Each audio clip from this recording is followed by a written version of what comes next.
So this pair of loafers is $70 and this pair costs $700. They're both made of leather. So what's the difference? What are you actually paying for? And why can't you tell by just looking at the product description? This is episode 13 of Chasing Beauty, and today we're looking into the craft of leather loafers. The leather world is a hierarchy of skin, with most products being made of genuine leather. People often see 100% genuine leather and think it's a mark of quality. But in reality, genuine leather is often the worst leather you can find. Most of the time, it's made from split leather, the lower, weaker layers of the hide, that are first sanded down and then covered in a polyurethane finish so it looks perfectly uniform. Split leather is still leather, but once you bury it under a thick, plasticky finish, you're not really wearing leather anymore. You're wearing the coating. The $700 pair of loafers is made from full-grain Italian calfskin. This is the absolute best leather you can get, taken from the very top of the animal hide where the fibers are the strongest. It isn't sanded or buffed to remove imperfections. Instead, it includes all the natural marks and character of the hide, which tells the story of the animal's life. But only full-grain hides with minimal markings can be used, meaning the pristine full grain you can use for leather goods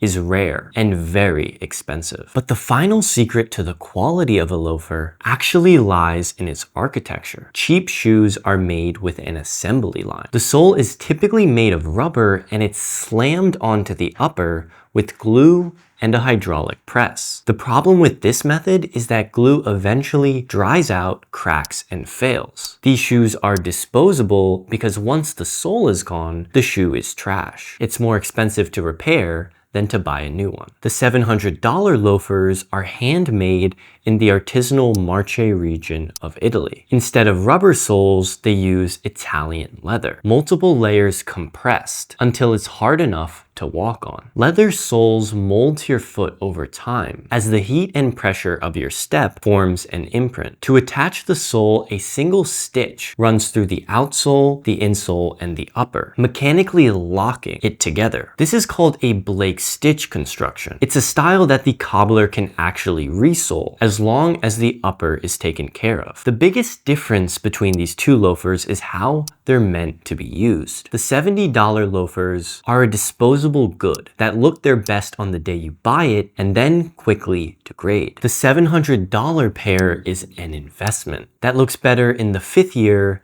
than it does in the 1st. So the distinction isn't actually about price. It's about the loafer's purpose.